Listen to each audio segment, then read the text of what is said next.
Ogromno svlečište go zatvori patotka iz Stibanja, saobraćaj od Otkočani kon Delčevo je celosno blokiran.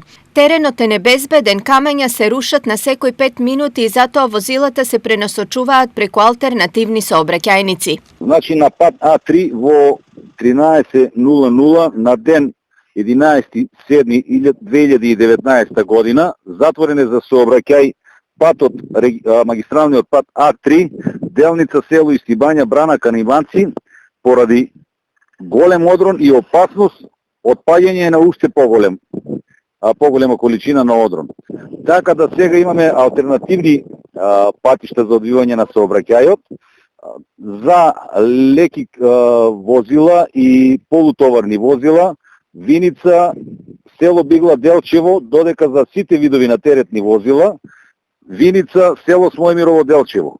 Свлечиштето започнало да се руши околу 11 часот. Во тоа време имало само една цистерна која поминувала по патот, но кога видел дека паѓаат огромни камења, возачот го запрел возилото. За среќа повредени нема.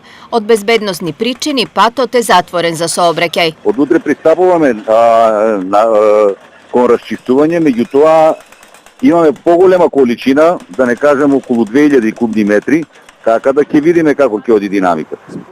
А ќе се работи интензивно за да не имаме подолг застој за сообраќајот. Овој сообраќајен дел од истокот е најризичен кога во прашање се одрони из влечишта. Итно решавање на овој проблем пред само неколку денови најави и министерот Горан Сугарески, но очигледно дека карпата се сруши пред решението да се најде. Делот на одродните да се појавуваат, ние сме свесни, јас редовно добивам информации од страна на јавното претпријатие за државни патишта и ние бараме начин како тоа да во наредниот период го решиме, бидејќи може да настане навистина тешка каварија, да не дај Боже да има погинато луѓе и така натаму, и затоа работиме на надминување на тој проблем. Од она што исто така го соопшти од Македонија пати во наредните 2-3 дена патниот правец Кочани Македонска Каменица Делчево ќе биде затворен за сообраќај, бидејќи ќе биде потребно минирање на останатиот дел од свлечиштето, а дополнително ќе следи и расчистување на теренот.